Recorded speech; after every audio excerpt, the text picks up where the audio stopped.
महाराष्ट्र राज्य विधान परिषदेची निवडणूक आता बिनविरोध होणार आहे हे स्पष्ट झालंय।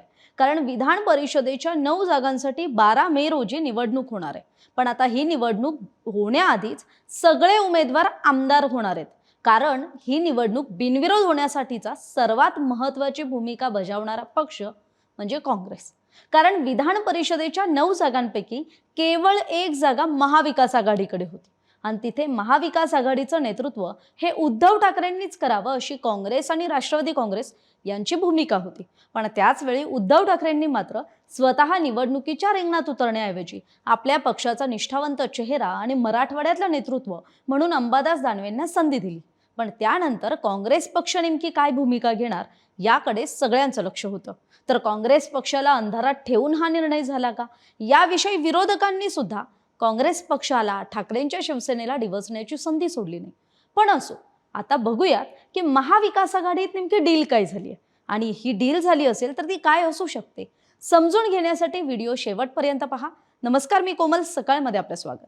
विधान परिषदेसाठी उमेदवारी अर्ज भरण्याचा आजचा शेवटचा दिवस आहे। तरी महाविकास आघाडीकडे 9 पैकी केवळ एकच जागा आहे आणि तिथून अंबादास दानवे हे रिंगणात आहेत। पण आता दानवेंना पाठिंबा देताना काँग्रेस, शिवसेना आणि राष्ट्रवादी काँग्रेस पक्षात काय डील झाली असेल याची चर्चा सगळीकडे। तर त्याविषयी एक फॉर्म्युला चर्चेत आहे आणि तो म्हणजे विधान परिषदेच्या जागी भविष्यातली राज्यसभेची जागा। आता ही फॉर्म्युला किंवा ही जागा ठरण्याविषयीच्या ज्या काही घडामोडी घडल्या त्याविषयी आधी समजून घेऊयात। तर आज सकाळी महाविकास आघाडीतल्या 3ही पक्षातल्या नेत्यांची महत्त्वाची बैठक झाली।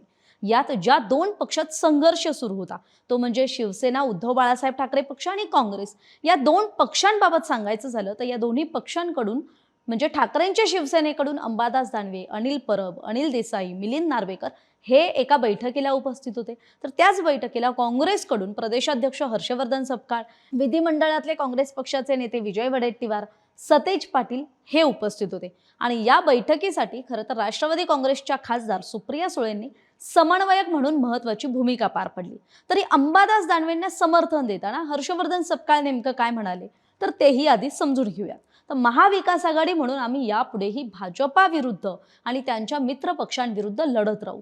3ही पक्षातली बिघडलेली घडी म्हणजेच महाविकास आघाडीतल्या 3ही पक्षातली बिघडलेली घडी ही स्थानिक स्वराज्य संस्थांच्या पार्श्वभूमीवर अधिक गडद व्हायला हवी यावर आमचं एकमत झालंय। आणि एक महत्त्वाचं वाक्य जे हर्षवर्धन सपकाळांनी केलं ते म्हणजे येणाऱ्या विधान परिषदेच्या आणि राज्यसभेच्या जागांमध्ये आमची आघाडी राहील। म्हणजेच विधान परिषदेच्या जागेच्या बदल्यात राज्यसभेची जागा द्या असा फॉर्म्युला बैठकीत काँग्रेसनं ठरवल्याची माहिती मिळते।